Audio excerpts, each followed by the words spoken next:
वाला उधर से।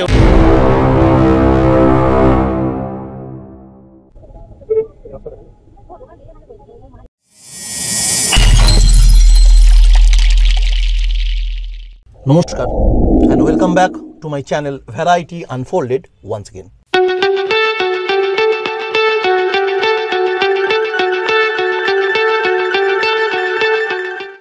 आज মুর্শিদাবাদে আমাদের দ্বিতীয় দিন। কালকের দুটো পার্টে আমি কালকের পুরো আমাদের ঘোরাটা এবং আসাটা কভার করেছি, আশা করি আপনারা দেখেছেন। না দেখে থাকলে ডেসক্রিপশন বক্সে আপনারা কিন্তু তার লিঙ্ক পেয়ে যাবেন। আজকে আমরা বেরোচ্ছি, গাড়ি নিয়েই যাব, আমাদের গাড়ি নিয়ে, কিন্তু প্রচণ্ড ভিড় থাকছে আজকে, যা শুনেছি মারাত্মক। আমাদের হোটেলে যা বলছে খুব ভিড় হবে। কতটা কি দেখতে পাবো দেখা যাক, কতটা কি ঘুরতেও পারি বা কভার করতে পারি বুঝতে পারছি না। ফার্স্ট আমরা ঠিক করলাম হাজারদুয়ারি যাব। তখন এই সকালবেলায় রিসেপশন থেকে বললেন যে একটা ট্রেন ঢোকে বোধহয় এই সময়, সেই ট্রেন এসে গেলে মারাত্মক ভিড় হবে, আপনারা লাইনে দাঁড়িয়ে, এখন 10টা বাজলো, 2টোর আগে হয়তো টিকিট পাবেন না, এরম ওনারা বলছেন। তাই আমরা আগে হাজারদুয়ারি যাই, হাজারদুয়ারির ভেতরটা কতটা কি দেখাতে পারবো দেখি, যেটা দেখাতে পারবো আপনারা দেখতে পাবেন। তাহলে চলুন আজকে জার্নি শুরু করা হোক। এখন আমাদের হোটেলের পার্কিং থেকে গাড়ি বের করে নিলাম। বাঁ দিকে এই দেখুন বেঁকে, ডান হাতে হচ্ছে সাদা বিল্ডিংটাই আমাদের হোটেল। এই পথে আমরা চলেছি হাজারদুয়ারির দিকে। আজকে আমাদের মোটামুটি প্ল্যান হলো গাড়ি নিয়ে গিয়ে হাজারদুয়ারির কাছে কোনো পার্কিং খুঁজে সেখানে গাড়িটাকে প্রথমে পার্ক করব, তারপর হাজারদুয়ারি আমরা ঘুরে দেখব, এবং ইচ্ছে আছে যে সেখানে কোনো অথেন্টিক ট্যুরিস্ট গাইডের সাহায্যে আমরা হাজারদুয়ারির যাবতীয় তথ্য আপনাদের কাছে তুলে ধরব।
দাদা হাজারদুয়ারি যাবো, কোন দিকটা? বাঁ দিকে যাবো?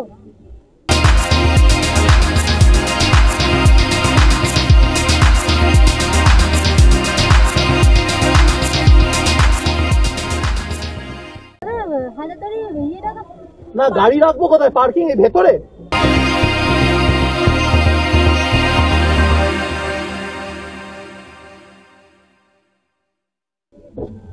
ভেতরে কি পার্কিং নেই? এদিকে নেই কোনো পার্কিং? না, হেঁটে অনেকটা যেতে হবে তো তাহলে।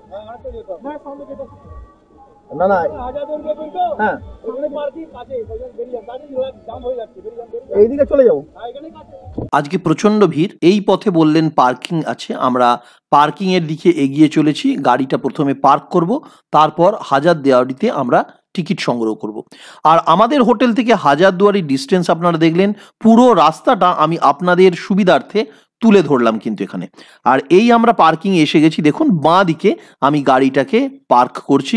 আস্তে আস্তে এই পার্কিং লটে গাড়িটা ঢোকাই, তারপর আবার আপনাদের সাথে দেখা হচ্ছে। আমাদের আর একটা গাড়ি কিন্তু হাজারদুয়ারির অন্য দিকে যে পার্কিং রয়েছে সেখানে পার্ক করেছে। আমরা এখন হাজারদুয়ারির ভিতরে রয়েছি। ভিতরটা আপনাদের হয়তো দেখাতে পারবো না, তার কারণ ওখানে মোবাইল এবং ভিডিও ক্যামেরা একেবারে অ্যালাউ নয়। আমরা পার্কিংয়ে এসে গাড়ি রাখলাম, আপনারা দেখেছেন আজকে মারাত্মক ভিড়। আমি একটু একটু করে আপনাদের দেখাচ্ছি সেটা। এই হচ্ছে পুরো সামনে ইমামবাড়া, এই উঠোনে সমস্ত মানুষজনের ভিড় ঢল। আর এই হচ্ছে হাজারদুয়ারি। এইটা হচ্ছে মেন এন্ট্রেন্স, এখান দিয়ে ভেতর দিয়ে ঢুকতে হচ্ছে। আর চারধারে দেখছেন কি প্রকাণ্ড লাইন, আমি লাইনটা আপনার কাছে দেখাচ্ছি।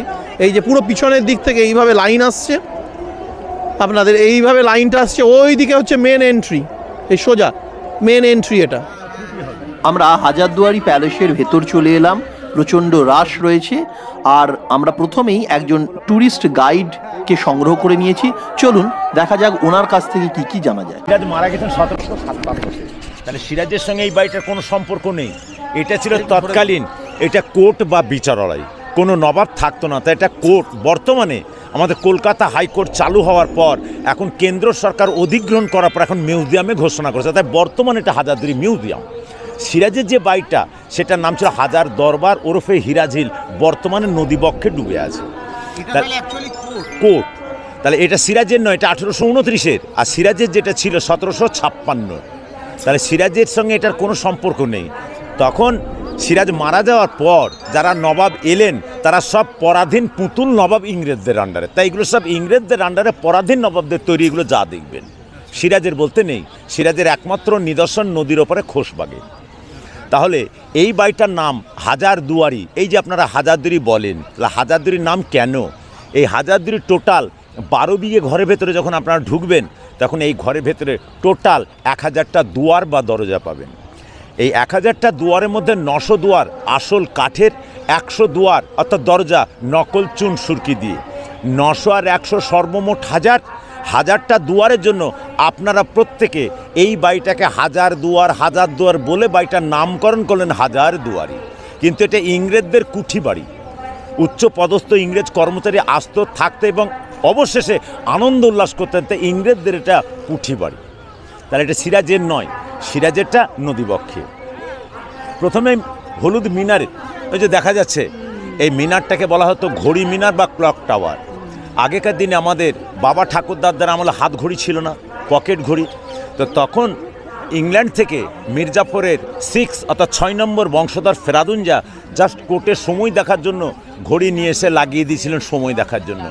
এই ঘড়ির পার্টস খুব নাম করা নামি দামি পার্টস চলতো, কোনো কারণবশত ঘড়িটা নষ্ট হয়ে যাবার ফলে এখনও ঘড়ি বন্ধ চলে না। কিন্তু ম্যাডাম বা স্যারেদের জন্য খুব মজার ব্যাপার, নবাবের খারাপ ঘড়ি চলে না। 1829 থেকে আজ অবধি এই ঘড়ি খারাপ হলো দুবার রাইট টাইম দেয়, একবার 6:30 AM, একবার 6:30 PM, আদার্স টাইম স্টপ। কারণ কাঁটাটা বন্ধ অবস্থায় সকালে দেখবেন, বিকেলে দেখবেন, বাকি টাইম চলবে না। লম্বাই জানেন যে মুসলিমদের একটা মাস আসে আরবির, যেটা মহরম।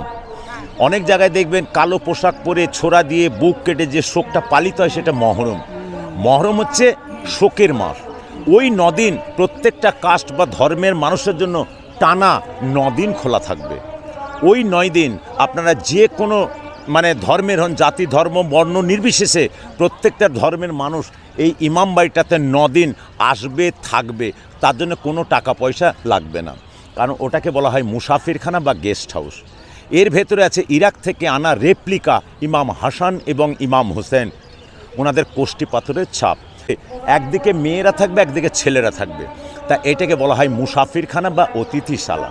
তাহলে নবাবী আমলে যে খাবারটা দেওয়া হতো, হিন্দু খ্রিস্টান বৌদ্ধ জৈন এরা তো খাবে না, কারণ মুসলিমদের খাবার। কিন্তু ওই 9 দিন যে খাবারটা নবাব দিতেন যারা বাইরে থেকে আসতো, একই খাবার, যেটা আপনি বলছেন ভোগ, উনি বলছেন প্রসাদ, ইনি বলছেন সিন্নি। তাহলে ভোগ প্রসাদ সিন্নি সবাই খাবে, তাই ওই 9 দিন প্রত্যেকের জন্য থাকা খাওয়াটা ফ্রি। এই কামানটার নাম হচ্ছে বাচ্চাওয়ালি কামান বা বাচ্চাওয়ালি তোপ।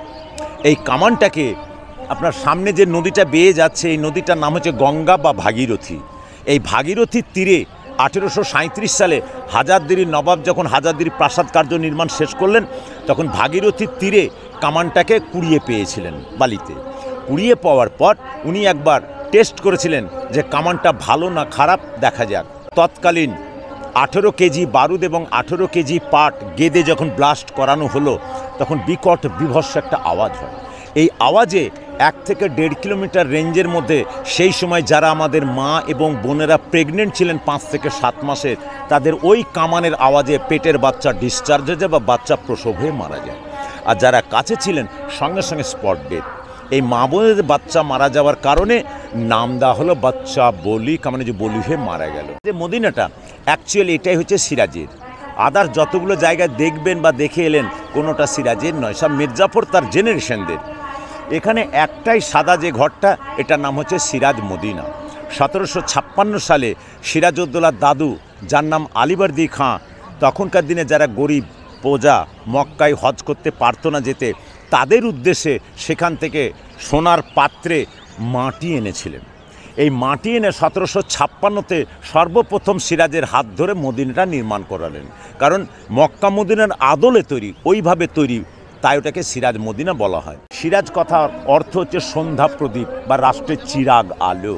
তাই সিরাজের বা আলীবর্দীর বংশে প্রদীপ দেওয়ার কেউ ছিল না, তাই দাদু জানছেন যে আমার মেয়ের ছেলে আমি মারা গেলে ওই বংশে প্রদীপ জ্বালাবে বা রাষ্ট্রের মুখ উজ্জ্বল করবে, তাই মনসুর থেকে নাম রেখেছিলেন সিরাজ। সিরাজের আসল নাম মনসুর উল মুলক মির্জা মোহাম্মদ শাহকুলি খান নবাব সিরাজউদ্দৌলা হাইবাত জং বাহাদুর। এই পাশে দুটো গাড়ি, একটা ক্যামেল কার, একটা ফিটন কার। একটা বেগমদের আনা ফিটন কার, আর ক্যামেল কারটা হচ্ছে নবাবদের। দুটো গাড়ি দেওয়ার পর সোজা এসে দাঁড়াবেন, জানলার কাছে দেখবেন একটা কামান, যে কামানটা মীরমদন পলাশির প্রান্তরে ইংরেজদের বিরুদ্ধে ব্লাস্ট করিয়েছিলেন, কিন্তু ব্যাড লাক, সামনের দিকে ব্লাস্ট নয় ব্যাকফায়ার হয়েছিল। মীরমদন নিজের কামানে নিজেই মারা গেছিলেন।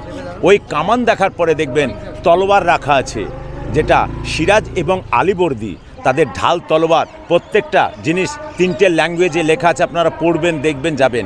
দেখা শেষ, ঘর শেষ, নিচের ঘর অস্ত্রাগার শেষ। দোতলায় উঠবার সময় ইন্টারেস্টিং আয়না, আয়নার কাছে দাঁড়াবেন, অপরের ফেস দেখবেন, নিজের ফেস ভ্যানিশ, নিজের মুখ দেখতে পাবেন না।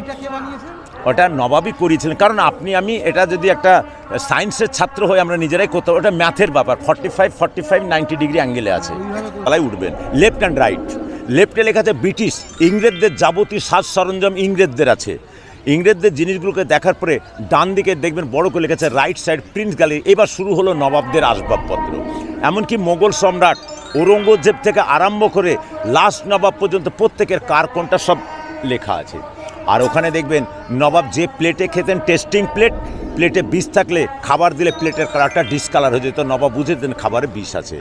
এবং ভিন্ন ধরনের আলাম, তাজিয়া, পাঞ্জাতন সব রাখা আছে। প্রত্যেকটা ঘর দেখা শেষ হয়ে গেলে দেখবেন দরজার মাথায় একজন ভুড়ি মোটা লোক বসে আছে, ওনার নাম বকসুর আবদার বা আদমুনা কৈলাস। উনি নবাবের কাছে পার ডে 20 কেজি চালের বিরিয়ানি খেতেন। লেফট অ্যান্ড রাইট যখন কমপ্লিট, তখন আপনাদের উপর দরজা দিয়ে এক্সিট বেরোতে হবে। আমাদের গাইড দাদা যেমন বললেন, আমরা প্যালেসের ভিতরটি দেখে এই পথে বেরিয়ে এলাম। এটা কিন্তু প্যালেসের দোতলা থেকে দৃশ্যটা এইরকম। আমি ক্যামেরা ঘুরিয়ে প্যালেসের দোতলাটা আপনাদের দেখালাম। যেহেতু ভেতরে কোনো রকমের ক্যামেরা অ্যালাউ নেই, সেই কারণে আমি কিন্তু ভেতরটা আপনাদের দেখাতে পারলাম না। ওইখানে টিকিট কেটে এগিয়ে আসা যায়। আর একটা রয়েছে এই ধারটায়, এই ধারেও পিছন দিকেও একটা নিউ টিকিট কাউন্টার খোলা হয়েছে। তারপরে এইভাবে লাইন দিয়ে এসে এইভাবে তলা দিয়ে ভেতরে ঢুকতে হচ্ছে। পুরোটা ঘোরার পরে এইখান থেকে এক্সিট, এই দিক দিয়ে বেরিয়ে আসা। আর এই সামনে রয়েছে ইমামবাড়া, ভেতরে চত্বরটা আমি এখন আপনাদের একটু ঘুরে দেখাবো।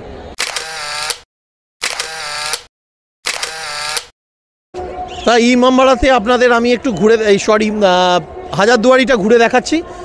ভিডিওটা কেমন লাগছে অবশ্যই আমাকে কিন্তু কমেন্ট সেকশনে কমেন্ট করে জানান। আমরা যেমন বললাম যে এই ইমামবাড়া দেখে এখন এসেছি এই পিছনে বাচ্চা বলি, সম্ভবত বাচ্চা বলি কামান, সেটা আপনাদের একটু দেখাই। আর এই হচ্ছে সামনের ইমামবাড়া, যেটা সারা বছর বন্ধ থাকে, বছরে বোধহয় 1 দিন বা 2 দিন, যেটা গাইড বাবু বললেন, আপনারা দেখলেন, গাইড দাদা বললেন। আর এই সামনে রয়েছে সেই কামান।